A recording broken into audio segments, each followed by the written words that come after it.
नमस्कार आदाब, मैं हूं राव अकरम और आप देख रहे हैं मेरा हिंदी YouTube चैनल। साथियों, वीडियो शुरू करने से पहले आप लोगों से मेरी गुजारिश है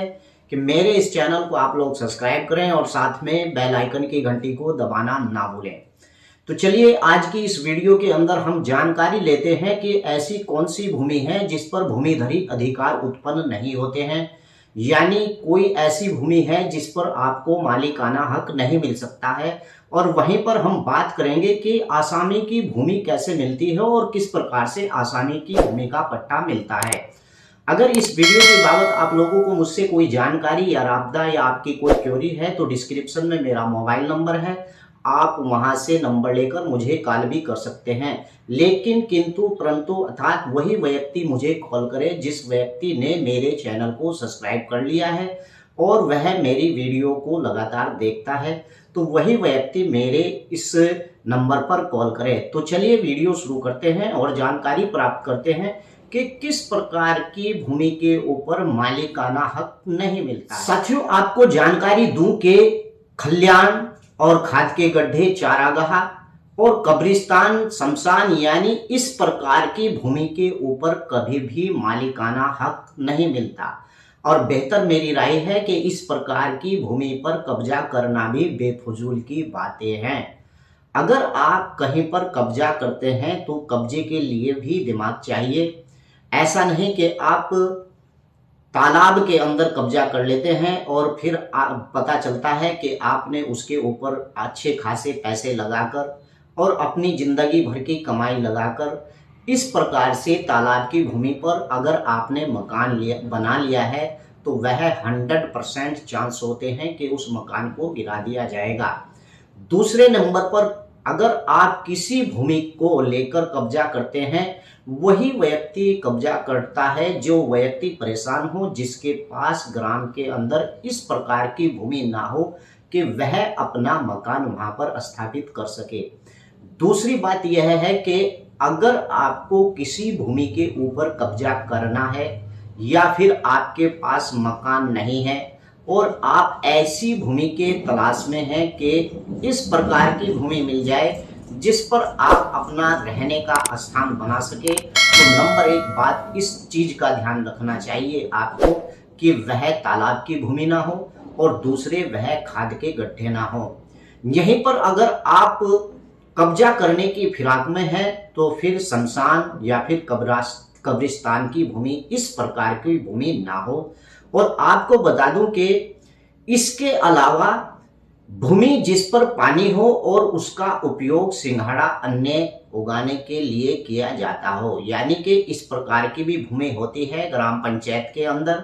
कि जिस भूमि के ऊपर सिंघाड़ा उपज के लिए जो छोड़ दिया जाता है, यानी तालाब के रूप में और पोखर के रूप में। लेकिन क्या होता है ग्राम पंचायत के अंदर के लोग उस तालाब की भूमि को दबा लेते हैं। ऐसा ही नहीं कि तालाब उसका नाम है, ऐसा भी हो सकता है कि वह तालाब की भूमि ज्यादा हो और तालाब सूखा हो। आप इस चीज से बचें क्योंकि इस प्रकार की भूमि के ऊपर आपको मालिकाना हक नहीं मिलेगा। और वहीं पर आपको बता दूं कि ऐसी भूमि के ऊपर भी आप ध्यान रखें कि जिस भूमि के ऊपर सरकार या तो खेती कराती है या फिर किसी प्रकार के वन या फिर किसी प्रकार का प्रोजेक्ट लाती है और उस भूमि को राज्य सरकार के द्वारा चिन्हित कर दिया गया है, तो इस प्रकार की भूमि के ऊपर भी आप कब्जा नहीं कर सकते। और या फिर वह टोंगिया रीति के अनुसार यानी वन लगाने के लिए वह भूमि छोड़ी गई है, इस प्रकार की भूमि पर आप भूलकर भी कब्जा ना करें। लेकिन साथियों, अधिकतर मैंने देखा है कि ग्राम पंचायत के अंदर कुछ लोग कब्जा कर लेते हैं, लेकिन बाद में उन्हें पता चलता है जब वह अपना गृह निर्माण कर लेते हैं यानी मकान बना लेते हैं, तो उन्हें बाद में मालूम पड़ता है कि यह भूमि यानी सार्वजनिक उपयोग की भूमि है। और उसके बाद वह लोग परेशान हो जाते हैं और सोचते हैं कि यार इस मामले से कैसे छुटकारा पाया जाए। साथियों, जिस प्रकार से मैंने इन भूमि के बारे में आपको बताया है, भूल कर भी आप ऐसी भूमि के ऊपर कब्जा करने की कोशिश ना करें। हाँ, इसके अलावा अगर कोई और भूमि है तो आप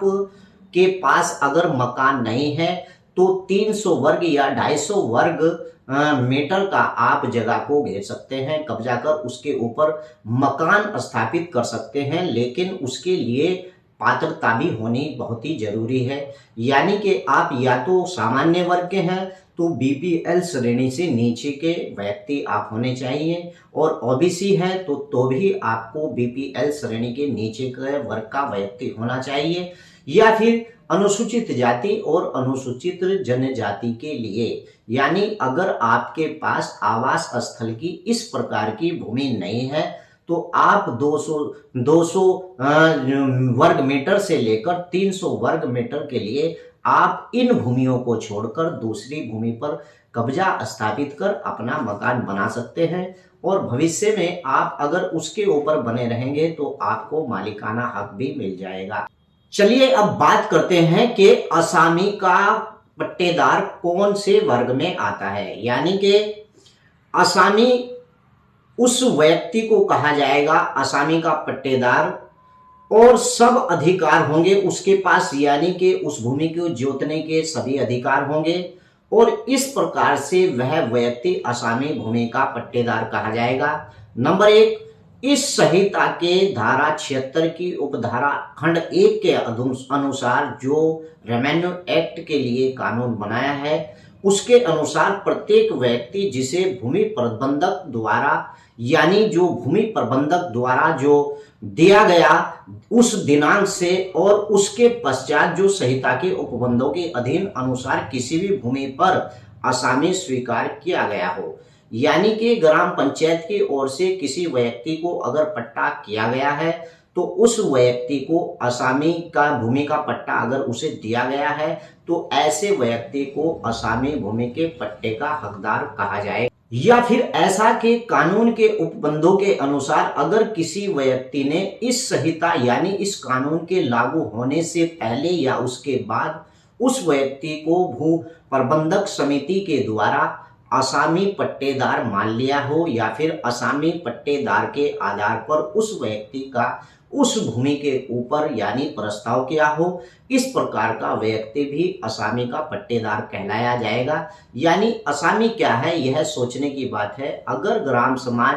किसी व्यक्ति को जो उसके अधिकार में ऐसी भूमि आती है कि जिसके ऊपर खेती हो सकती है और उसे 3 साल या 5 साल के लिए किराए पर दे सकती है, यानी वह व्यक्ति उस भूमि का असामी पट्टेदार हो जाएगा। और असामी के अधिकार उस व्यक्ति को भी मिल जाते हैं अगर किसी भूमिधर ने किसी को अपनी भूमि यानी 5 साल के लिए लीज पर दी है, तो वह जिस व्यक्ति ने उसे 5 साल के लिए खेती के लिए उपयोग लाने के लिए वह भूमि रखी है, तो उस व्यक्ति को भी असामी का भूमिधर कहा जाएगा, यानी असामी भूमि का काश्तकार कहा जाएगा। क्योंकि 5 वर्ष के बाद उसके बाद अगर वह उससे भूमि चली जाती है तो वह असामी का छोड़ कहीं का भी भूमिधर नहीं कहा जाएगा। बस बात यही है कि अगर भूप्रबंधक समिति ऐसे व्यक्ति को काश्तकारी के लिए पट्टा देती है और वह सरकारी जमीन है तो भी वह व्यक्ति असामी का ही पट्टेदार कहा जाएगा। या फिर किसी भूमिधरी व्यक्ति ने, एक वीडियो मैंने पहले भी बनाई थी उसमें मेरे ध्यान आया कि मैंने पहले भी बताया था कि अगर कोई भूमिधर का काश्तकार किसी व्यक्ति को लीज पर या फिर ठेके पर भूमि देता है, लेकिन उसके लिए भी कुछ नियम कानून है, कौन व्यक्ति ठेके पर भूमि दे सकता है या बटाई पर दे सकता है, उसके लिए भी मैंने इस चैनल के अंदर वीडियो बना रखी है। कहने का मतलब यही है कि अगर किसी भूमिधरी काश्तकार ने किसी व्यक्ति को 5 साल के लिए भी अपनी भूमि लीज या फिर किराए पे दी है तो लेने वाला वह व्यक्ति असामी भूमि का हकदार, यानी उसे असामी भूमि के पूरे अधिकार होंगे और वह व्यक्ति असामी भूमि का पट्टेदार या असामी भूमि का काश्तकार कहा जाएगा। तो आज की वीडियो में मैंने आपको स्पष्ट और खोलकर बताया कि किस प्रकार की भूमि के ऊपर मालिकाना हक नहीं मिलता है और किस प्रकार से असामी के भूमिधर को काश्तकार कहा जाता है। तो चलिए अगली वीडियो में फिर हाजिर होता हूँ। जय हिंद, जय भारत, खुदा।